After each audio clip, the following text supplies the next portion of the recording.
We were told ahead of time the finish of the match was going to be like a double disqualification or no contest. Match would be thrown out because of interference from both, like Hunter on Sean's side, and of course, the Hart Foundation on the other side. And basically we'd go out and break up the schmaz, as Brett likes to call it. So I was standing in Gorilla, actually right beside Bruce Pritchard, who was manning Gorilla on that day. And I was just watching on the monitor like everybody else, and I saw Earl take the bump and roll down, and then I saw Sean put Brett in the sharpshooter, and as I'm watching the monitor, I hear somebody on our IFBs say, okay, now Earl, get up now. But it wasn't Bruce. Bruce is the guy who normally talks to us on our IFBs from Gorilla. It wasn't Bruce. It was somebody else. So that had to come from the truck, as far as I know. And then Earl got up and rang the bell, and everybody, just complete confusion and shock. And you could see like I said, I was standing beside Bruce, who was seated, and you could see Bruce was like, okay, what just happened here? And as a little more time went on, obviously you start to get an idea of what was going on, but looking around, there were a lot of pissed off people that day. It was incredible. I didn't know at the time. I was like totally confused at first.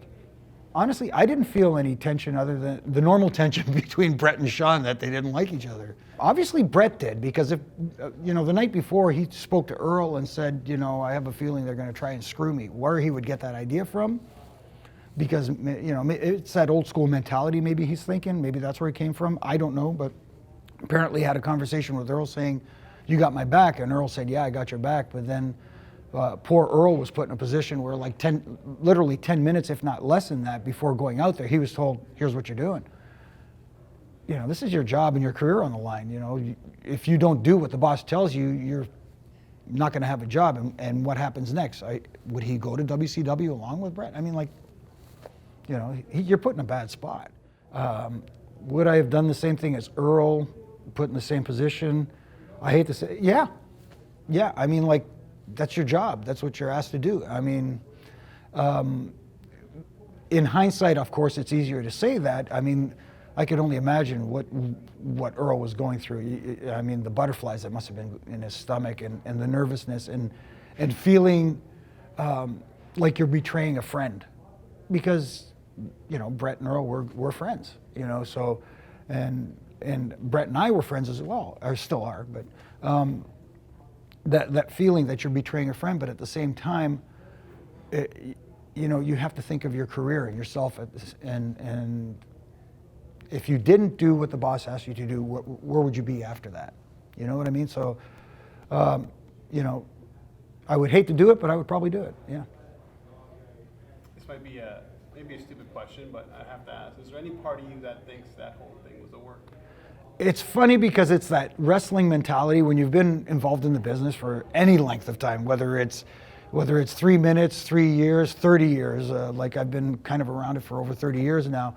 Still, there's that little piece of me back here that wants to say, man, that was probably an elaborate job done by Vince and Brett. They put this together so beautifully that over 20 years later, we're still talking about it, and one day it's going to be revealed.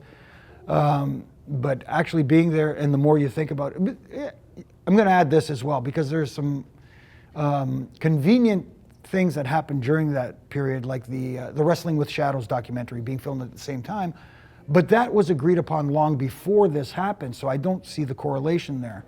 The fact that Brett was mic'd going in to meet with Vince in his office to discuss the finish to the match. All that stuff seemed very convenient to seem like it was a big elaborate work. But at the end of the day, I don't believe it was.